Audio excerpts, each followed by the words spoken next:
Hi, I'm Dennis. What if I'm the last contestant standing in between you and your freedom? What if you could fact check that in real time? Would that change the way we communicate? Would that make communication much more exploratory, confirmatory, and transparent? That's what I'm bringing to you today. Not just a new category, a way we change communication. So we're generating revenue from two dual-use AIs even before we finish all the technical milestones. We've won Time Magazine's Best Inventions of 2024 alongside the likes of Google DeepMind. And the pain of being scammed is very personal for Singaporeans especially. I stood on a startup competition stage that the CEO of Visio won. Dr. Kai-Fu Lee resigned from his board just before he got exposed that his Cambridge PhD was fabricated. I worked with Hugh Mason from JFDI. We set traps for entrepreneurs like, do you read this book on entrepreneurship? And 20% of the cohort would say that they have read more than they actually have for books that don't even exist. So my VC got scammed of $3 million and I got catfished. So we are all multi-devicing in this world right now. You might not know you're getting misinformation when you're driving, listening to a podcast, falling asleep, watching a YouTube video. Did you know that eating broccoli with this particular thing could actually harm your health? Despite being hailed as one of the top 10 superfoods, broccoli too has its food matches made in heaven, and those that are a recipe for disaster. Yes, even something as beneficial. So a senior citizen told us about his pain that just got forwarded into his WhatsApp group, and you know how these things work, people just forward it on and on. We are better than Perplexity and Grok. We are the only ones that can fact check an entire podcast of Joe Rogan. Joe Rogan's at 2,000 podcasts. You can imagine how the information ecosystem is now. Even the most popular YouTuber, Mr. Beast, you might still be confused whether he's selling his YouTube channel to Disney, and recently one of his videos got mistranscribed and he can't clear his name. With Facticity.ai, you can fact-check anything you hear on a podcast, anything you watch on a YouTube video, even what your chatbots are hallucinating when you're using them on Chrome. This is actually the White House fact sheet, usually a very credible source. I want you to use our system and see if it's still credible. Even for something as simple as a car's physical speed, you would think there would be a simple answer to this, but actually, this is a different answer for in theory and in practice. We are more accurate than any other AI search on benchmarks on our competitors' dataset. And we are the fastest. We fact-check the US presidential debate live, every claim within 90 seconds, and we 20x the volume of the number of fact checks that would otherwise have gone unnoticed. Of course, there's a lot of chaos when you elect someone like that. So what if there's only one source and it's a highly political claim? You must ensure you understand the quality of the source and the ideological leaning.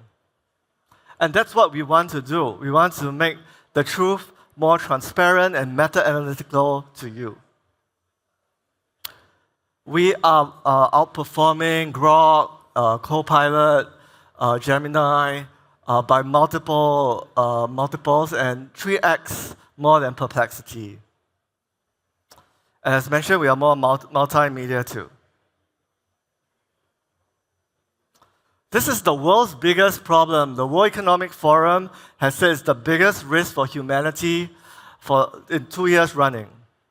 And this is how we plan to address the different market segments.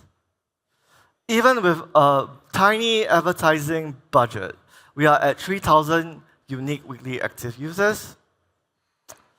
We have a great CPA, because we have Tim Draper's digital twin helping us advertise our solution to Gen AI hallucinations using Gen AI.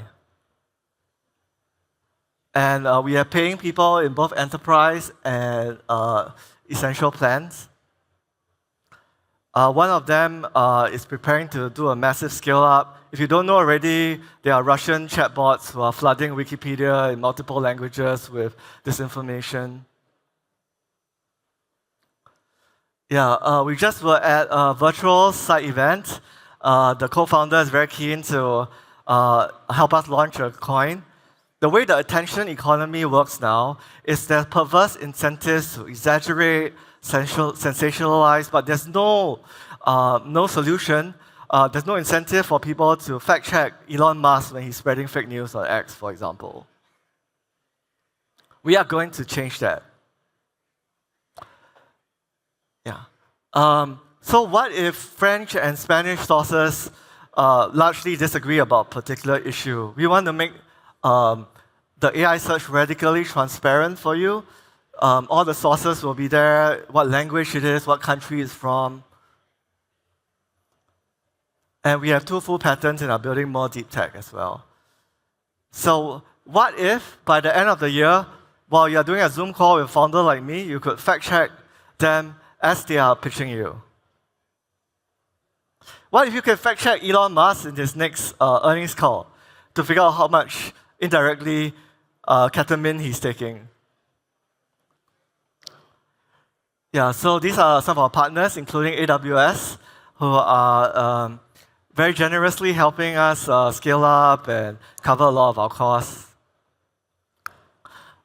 These are some of our Web3 partnerships. Come talk to us about more. Tim is the man who made Elon the man he is today and Bitcoin what it is. Dr. Andreas helped build Amazon's scientific culture.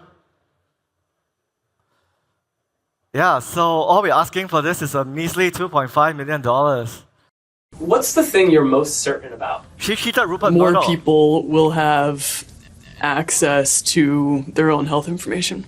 And because the time is up, I'll just leave you with this. You can see a shoulder and mouth shrug, and we will share more about lie detection when there's time. Thank you, Dennis. I'm pretty excited about this because I do see B2C applications as well as B2B applications. But my first question is, tell us about these early customers. Are these just regular people scrolling their media, or are they using this for work? Are they using this as part of like research? Are they like super, I don't know, like extremists, and they just want to figure out what's going on the other side? Like, help us understand this. So who's using this and for what? They're very highly educated people in R&D, right, where you can't afford to make a mistake. My friend from GIC Total Risk is using it as well. Time Magazine's journalists and editors have to deal with Donald Trump's transcripts every day, so they're using it too. People in defense in Singapore are using it because there's this flood of misinformation on different Wikipedia language pages. It's also affecting Reddit and every other platform, including Facebook groups. Question on this, are you indexing the web to some extent yourself? And if not, what are your sources there, for example, for these links? And how do you determine what is a fact versus what is not? Right, so there are 3 data sets, one by Columbia University that we outperformed on, one by our rival, and we created a multilingual data set for ASEAN as well. Yeah, but are you indexing the web then, for example, or you just use something else? Because I saw all the websites, the links, news articles. We're using Bing and Google as our search engines. Okay, yeah. Okay, gotcha. Help me understand, how come you're able to outperform Perplexity, GPT, all the other ones? We have a scaffolded AI, which some people think is an alternate path to AGI.